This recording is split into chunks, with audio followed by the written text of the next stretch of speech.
السلام عليكم كل متابعين قناه اعزاء، رب تكونوا بخير. انا عادل ولي ودي قناه الشوارع معلم اسكندريه. النهارده الاثنين 3 رمضان 3 مارس. اجواء رمضانيه جميله جدا في الازاريطه، شارع ديمقراط.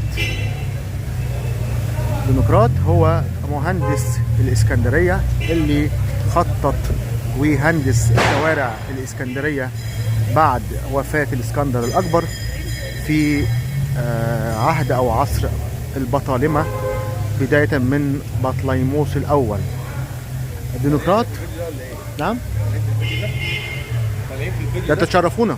ايه؟ طب الفيديو عباره عن ايه؟ طب الشارع ده اسمه ايه؟ ديمقراط. مين ديمقراط؟ ده اللي بنى اسكندريه، ده اللي المهندس اللي بنى اسكندريه. بسم الله ما شاء الله، الله ينور، صح كده. طب هو في عهد مين الديمقراط؟ اسكندر الاكبر طبعا. لا دي بص بقى. ايه؟ لا كده معلومة مش مظبوط. ليه؟ امال ايه الصح؟ هو مين اللي بنى اسكندريه اصلا؟ مين؟ اسكندر.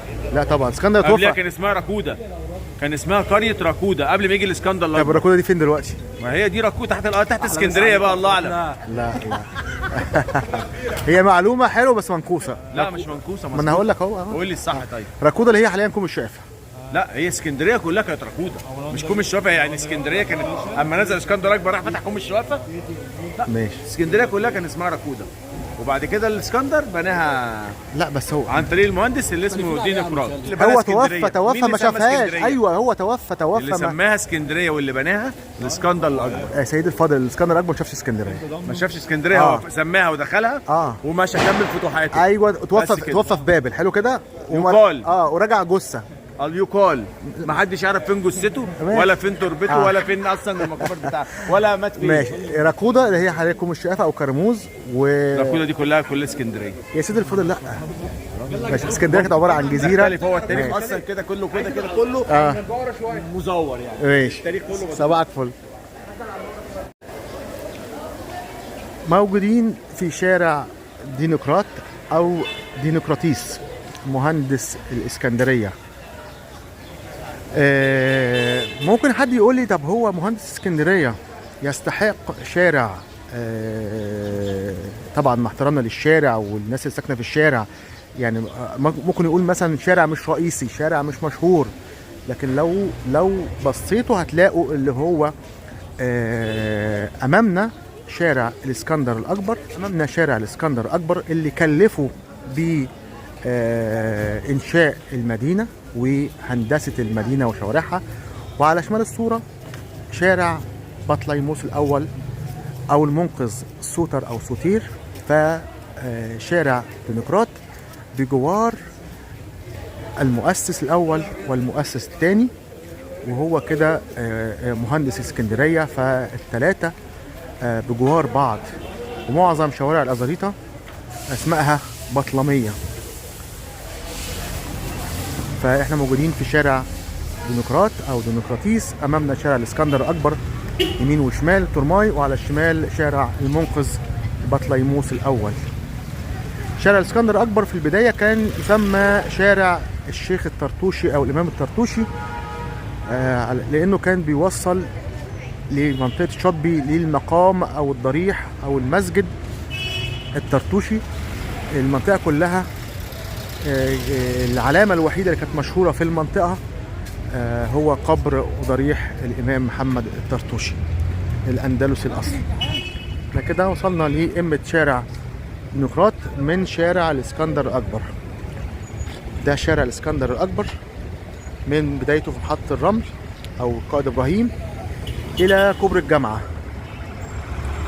نهايه الشاطبي مع بدايه كامب شيزار. من الناحيتين، ناحيتين الترماي الشمال واليمين شارع الاسكندر الاكبر.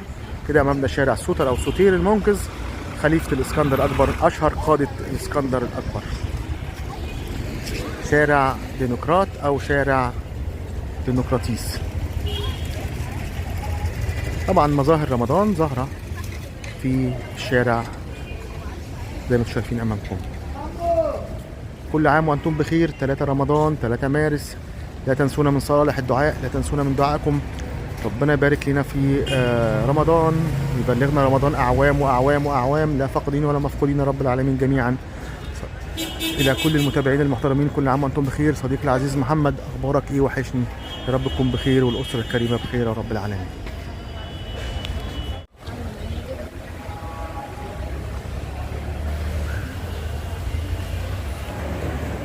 مظاهر شهر رمضان المبارك في الأزاريطة. كل عام وأنتم بخير. عم علي هريدي راجل المحترم والعائلة المحترمة.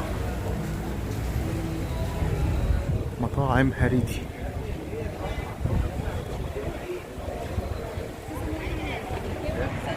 مظاهر رمضان في شارع سوتر او سوتير المنقذ بطليموس الاول.